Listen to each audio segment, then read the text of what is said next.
আসসালামু আলাইকুম। দুপুর 2টা বেজে 55 আজ মঙ্গলবার। বাংলাদেশ বেতার কক্সবাজার স্থানীয় খবরে স্বাগত জানাচ্ছি রুবিনা পারভিন। প্রধানমন্ত্রী শেখ হাসিনার নেতৃত্বাধীন বর্তমান সরকার দেশের গণমাধ্যম সমূহকে শক্ত ভিত্তির উপর দাঁড় করাতে চায় বলে জানিয়েছেন তথ্য ও সম্প্রচার প্রতিমন্ত্রী মোহাম্মদ আলী আরাফাত। গতকাল সচিবালয়ে তথ্য ও সম্প্রচার মন্ত্রণালয়ের সভাকক্ষে বাংলাদেশ সংবাদপত্র কর্মচারী ফেডারেশন এবং Bangladesh federal union of newspaper press ওয়ার্কার্সদের নেতৃবৃন্দের সাথে এক মত বিনিময়কালে তিনি একথা জানান।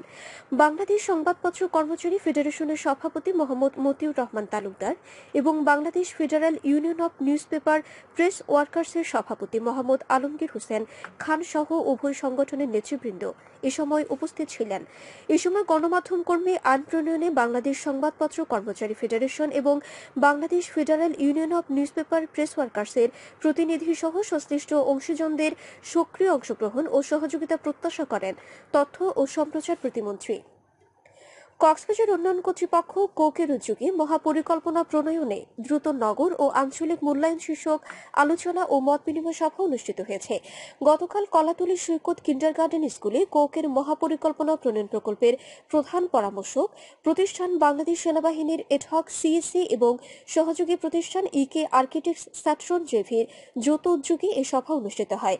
প্রকল্পের deputy team leader Khandaker Niaz রহমানের সভাপতিত্বে অনুষ্ঠিত সভায় প্রধান অতিথি ছিলেন সদর উপজেলা মহিলা ভাইস চেয়ারম্যান রোমেনা আক্তার। এতে বিশেষ অতিথি ছিলেন অ্যাডহক সিএসসি বাংলাদেশ সেনাবাহিনীর মেজর হাসানুজ্জামান ও কক্সবাজার সরকারি বালক উচ্চ বিদ্যালয়ের সিনিয়র শিক্ষক মুক্তার আহমেদ। সভায় জেলার টেকসই যাতায়াত ও ট্রাফিক ব্যবস্থাপনা, অবৈধ ও অপরিকল্পিত স্থাপনা অপসারণ, জলস্থলের জীববৈচিত্র্য সংরক্ষণ, পর্যটকদের নিরাপত্তা ও সুরক্ষা নিশ্চিতকরণ, দূষণ প্রতিরোধ, বর্জ্য ও ড্রেনেজ ব্যবস্থাপনা, আধুনিক ও আন্তর্জাতিক মানের পর্যটন সুবিধা নিশ্চিত করতে করণীয় বিষয়ে জনগণের মতামত নেওয়া হয়। এতে বিভিন্ন শ্রেণী পেশার প্রতিনিধি অংশ নেন। টেকনাফে বেসরকারি উন্নয়ন সংস্থা ইপসার উদ্যোগে এবং উপজেলা প্রশাসনের সার্বিক সহযোগিতায় স্টক হোল্ডারদের নিয়ে সমন্বয় সভা অনুষ্ঠিত হয়েছে। আজ উপজেলা পরিষদ পাবলিক হল মিলনায়তনে উপজেলা নির্বাহী কর্মকর্তা মোহাম্মদ আদনান চৌধুরীর সভাপতিত্বে অনুষ্ঠিত সভায় উন্নয়নমূলক বিভিন্ন প্রকল্পের তথ্য ও পাঠ্য সংক্রান্ত বিষয় উপস্থাপন করা হয়।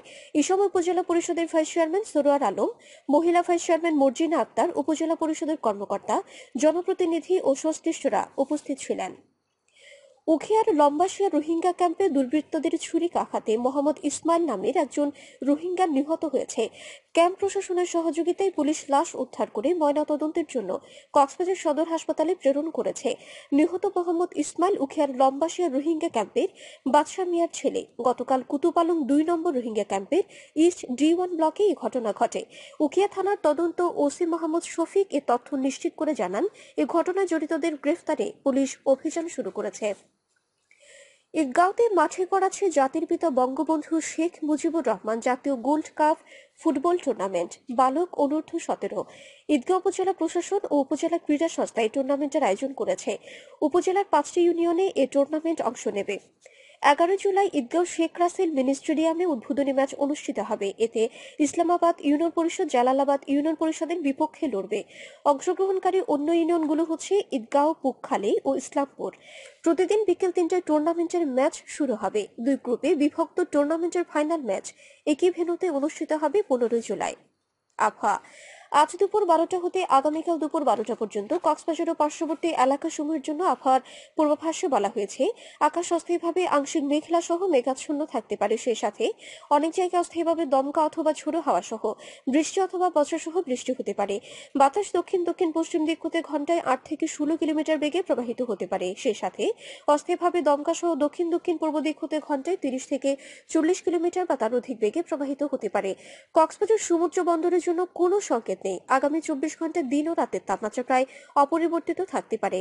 আজ সূর্যাস্ত যাবে সন্ধ্যা 6টা 39 মিনিটে, আগামীকাল সূর্যোদয় হবে ভোর 5টা 16 মিনিটে। আজকে সর্বনিম্ন তাপমাত্রা ছিল 25.5 ডিগ্রি সেলসিয়াস এবং সর্বোচ্চ তাপমাত্রা ছিল 31 ডিগ্রি সেলসিয়াস। এখন জানিয়ে দিচ্ছি বাঁকখালী নদীর মোহনা ও সংলগ্ন এলাকার সামুদ্রিক জোয়ার ভাটার সময়সূচি। ভাটা শুরু হয়েছে দুপুর 12টা 49 মিনিটে, চলবে সন্ধ্যা 7টা 10 মিনিট পর্যন্ত।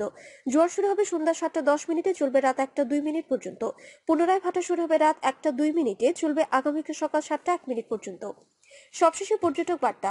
পর্যটন নগরী কক্সবাজার আগত ভ্রমণ পিয়াসুদের সাগরের পানিতে নামার পূর্বে সাবধানতা অবলম্বন করার জন্য অনুরোধ করা হচ্ছে। যারা সাঁতারে দক্ষ নন তাদের পানিতে বেশি দূর যাওয়া উচিত নয়। ভাটার সময় স্রোতের সাগরমুখী টান প্রবল হয়, সাগরের গভীরে ভেসে যায়, এমনকি প্রাণহানির আশঙ্কা থাকে। সেই সাথে পর্যটকদের স্বাস্থ্যবিধি মেনে চলার পরামর্শ দেওয়া হচ্ছে। খবর শেষ হলে আমাদের পরবর্তী খবর প্রচারিত হবে আগামীকাল সকাল 9:25।